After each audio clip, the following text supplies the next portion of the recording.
Google's original name was called Backrub. I just can't even imagine. I mean, it's a bunch of guys in a garage and they came up with Backrub. So I don't even know what would have come up with that. And then they went instead with Google, which is a really enormously big number. And it is memorable. So how do you turn your business into an actual brand? Well, my name is Bijal Patel, and I've had 13 years of corporate experience working at big Fortune 500 companies, and I'm taking all of that juicy firsthand experience and have brought it into my company, Launch. Within this podcast, you're going to learn about branding, vision, identity, mindset, and how to scale your business to the next level. So let's go ahead and own your brand. How should you name your company brand, your podcast? What should you be looking at when you're looking to name your programs or your services? So the biggest, hairiest problem to solve is what should you name your company or what should you name a new sub-brand? I've been working with clients, especially in the last couple months, on fixing bad names. And the first thing you want to ask yourself is, how do I know if I have a bad name? If that hits with what I just said, you have a bad name. So a bad name comes about like this. One, you are constantly having to explain what it is that you're actually doing and what your brand name means. And you're having to explain that, hey, we don't actually do this. This is what we do. If you're constantly explaining, that is a symptom of a bad name. The second thing is if all of your clients just call you by your name, they're like, oh yeah, I work with Joe because he's awesome, but they don't know the name of your company. And your company never gets referenced in any of your testimonial videos or your written reviews. That literally means even your own happy paying clients have no idea what your name is. That's not a good sign. The third thing is if you find yourself avoiding saying your brand's name. So for example, my company's name is Launch. And I say it all the time. I mostly am proud. And when I say it, I get this really good feeling inside. I feel excited about it. It perfectly fits our company and who we are. And I incepted that name 5 years ago when I first started the business, actually in 2019. If you haven't heard this story, it's crazy. I got laid off from my well-paying job as a commercial interior designer. So within a couple months, even though I never had dreams to be an entrepreneur, I decided I'm unemployable by anybody else and I need to do my own thing. So my husband actually helped me come up with the name Launch. Well, in the state of Texas, of course, there are a lot of companies named Launch for all types of different reasons. So I ended up getting my LLC is done as Launch Design LLC, so I could actually register it. And then I did a DBA doing business as Launch. And so it's incredible to think about that I started as a commercial interior design company called Launch.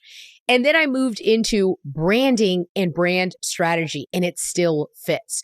So the example of having an amazing brand name is that you're excited, you say it for no reason, it feels really good to use it. People compliment you on the name. They're like, oh my God, I love that. That's so clever. Oh, it fits so well. Tell me about what it means. So our company name Launch has literally been so perfect because it future-proofed us. It didn't matter what I did because I was in the business of solving design, people, and business problems. Whether it was commercial interior design or it's now branding and brand strategy, we sit at the intersection of business, design, and people. Those are my three passions in life. So of course, it's going to make sense that I'm going to be pivoting potentially in the future even. If I ever choose to change maybe an offer I'm making or putting in a new program, I can obviously name it, but it's still going to be under these three principles. So the concept behind Launch is that we launch you and your impact out into the world. So whether that was through the vehicle of creating a three-dimensional space that's outstanding, that represents your company and your products, and it invites new team members to want to come work for you. And when I used to do commercial office and did that type of design, or if it's more in the way of what I do now with brand strategy, that you attract your right clients. The team attraction is still real. Maybe the company name excites people and wants them to gets them curious about what it is that you do. It didn't end up mattering because at the end of the day, we were helping lift people up and launch them to their new levels using their mission and vision. And whether it was commercial design or it's now brand strategy, those were just merely the vehicles. So when I help clients look at naming, first of all, let's talk about what they come to me with. They come to me with oftentimes a name that they incepted and they came up with because they're bootstrapping it. And there's literally no shame in that. Everyone has to start somewhere. So when people come to me, they're like, oh my God, I'm kind of embarrassed. I don't know how we named it like this. And the first thing I literally do, and I want you to listen to this, there is no shame in where you came from. You were supposed to bootstrap. If you're less than 10 or 20K revenue months, you're supposed to start somewhere, and you can't spend a bunch of dollars that you don't have investing in people that you're not yet ready for. But here's the other thing. When you do get past 20K months and your brand name doesn't fit any longer, then you know it's your responsibility to do something about it. Because the longer and longer you wait with this, it's going to become a bigger and bigger and bigger problem. So what happens is our clients come to us, they either hate the name, which means that they feel shame. A lot of times they're like, Bijal, I feel totally out of alignment. Or, recently I'm working with a company that literally has the word sales in their name, except for they don't just do sales. They do marketing, they do branding, and they do sales. But the name is actually misleading. So it's limiting them from opportunities. And when leads and prospects talk to them, they're like, oh yeah, I don't have a sales problem. And they have no idea what this person actually does. And it's limiting them from growth and being able to get new business. That's a bleeding neck problem that needs to be solved. So that's one symptom of what that looks like. Another symptom is that when you look at the name, your competitors might be similar to it, or it's spelled in a really weird way and people can't find you, or it just feels like it's really boring. Like if it's webuyouleads.com. Okay, that might be for someone. That's a very direct response marketing style of what you do to name a brand. That's not going to be the kind of things that people want to say. People aren't going to want to say your name and feel like in love with it. Like, you think about names that stick with people, and it's because there's some sense of feeling that's associated with it. Like when you think about Tesla and how that company's name was brought about from Nikola Tesla, and the fact that he was completely overlooked and underrated and died broke. By the time he died, people were just laughing at him and making fun of him.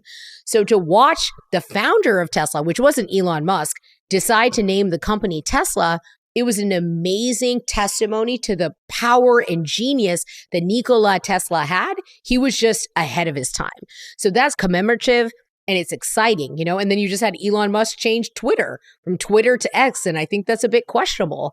What is undeniable, though, is the word and the name X created so much of a ripple effect that people were like, whoa, and it got a lot of attention.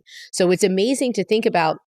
Some of these household names end up looking at their brand name and they get brand power because people can just simply remember them.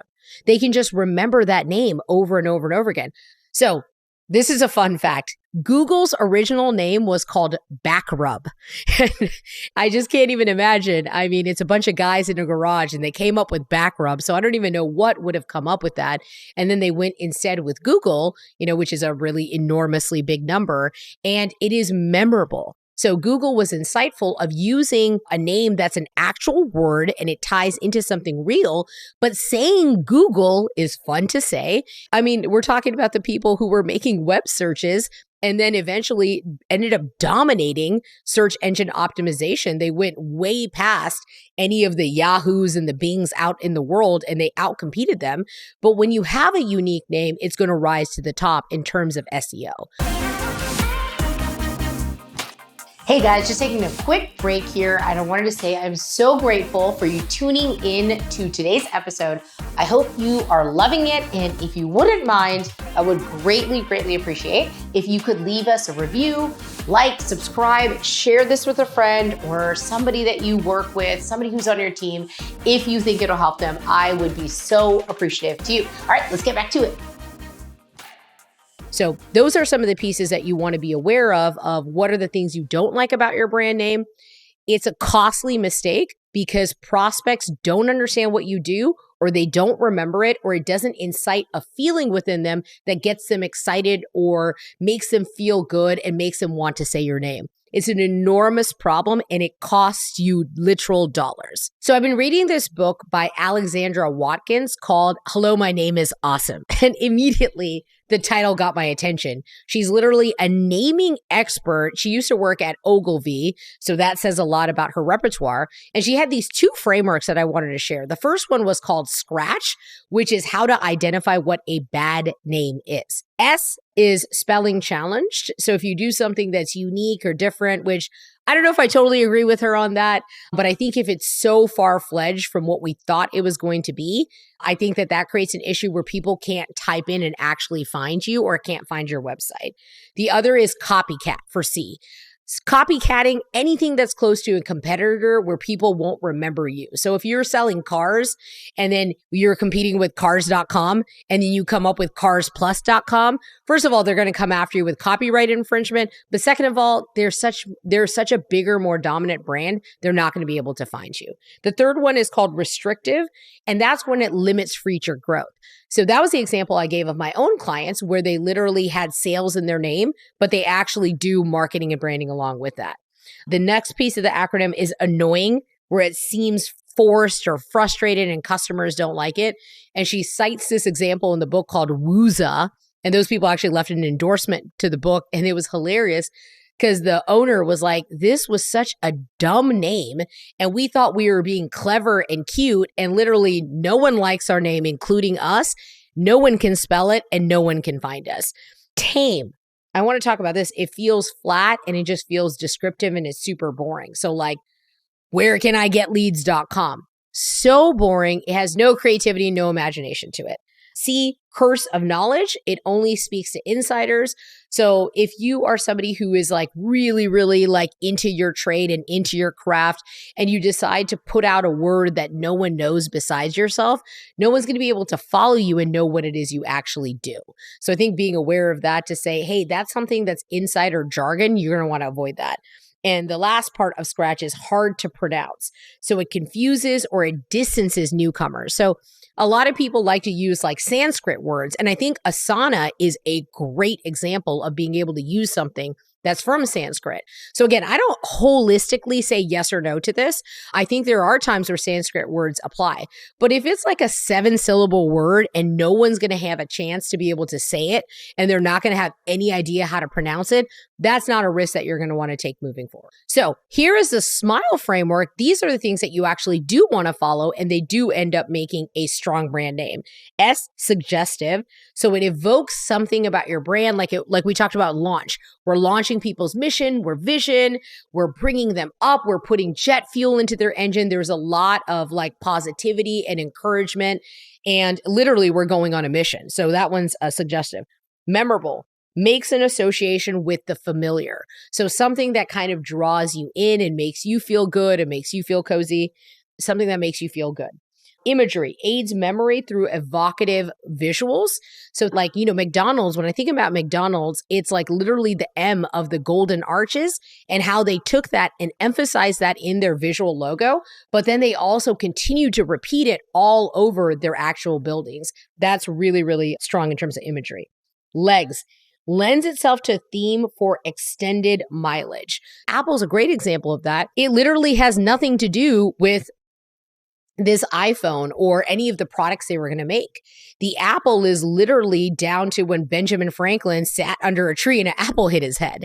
And the concept behind Apple is to think different. So they can do anything under that parent super brand name and it's never going to be touched. So when they first came out with iPods and it was the equivalent of them competing against the Walkman, if they had named their whole company iPod or iPod Plus or something silly like that, they would have been stuck under that naming convention. And when they continued to like develop the iPhone, and then now we've got AirPods and all of these different things, their naming mechanism would have ended up failing them. And the last piece that most people miss is emotional. Does it actually move forward? Does it actually make people feel excited and generate a feeling within them? So when you think about a name, it's going to generate an idea, a feeling, emotion. There's going to be something that's attractive about what that name is, and it makes a difference between whether people are going to say it or not say it. So like if you think about Airbnb, I think that's a fantastic name. It's memorable, it's descriptive, it has the right imagery, it's suggestive. It's got legs, and it's also emotional, because when you think about Airbnb, you're kind of combining these concepts together. And, one of their taglines is that you belong anywhere, you belong everywhere. And that's really cool because it's like a home away from home. So it's just really cool how they were able to tie that in. So to recap this, when you're thinking about a brand name, if you don't like it anymore and you're past 20K months, like, come find me on social, because we can actually help you to rename your brand, by the way. But I've given you a lot of the tips. If you want to DIY it and you want to go that route, these are the mistakes that are really commonplace. So you can buy this book, Hello, My Name is Awesome. So you can go try that, and I think that'll be awesome. But as long as you are aware that naming your brand the wrong thing creates a lot of confusion in the marketplace, and it's a costly decision, because you're going to end up having to change all of your logos. If you have a website, you're going to have to change that, any of your domains, your email, and then any brand equity. I mean, if you're a brick and mortar and you have literal monument signs, you have signs that are up in your building, any of that stuff you're going to end up having to change. So it's better to rip off the Band-Aid now than have to wait way down the line. And the last piece I'm going to leave you on is, if your business is named your personal brand, like if I had Bijal Patel right now as my business name, that is an enormous problem, because you're never going to be able to, one, sell the business, and two, you're not going to sell it as a high enough multiple, because the companies that evaluate your performance and look at your business financials are going to deem that you are too centralized to the business, and you're literally the walking face and the asset behind the business. And so they're just going to knock you off multiple after multiple after multiple, and is pretty much going to, all this hard work you put into your baby is going to end up being useless. On top of that, your team can't really buy into something when it's your personal name, and they can't get on board with it, because it's all about you and how do they fit into that. So hope you enjoyed this episode. If you liked it, or you have a friend who is a terrible business name, you can feel free to let them know, hey, there's something to do about this. But most likely, you're probably listening to this because you're either naming something new, or you have something right now that you want to change. So if this had any impact on you, feel free to share it with someone or leave us a review. We'd love for you to subscribe. See you on the other side.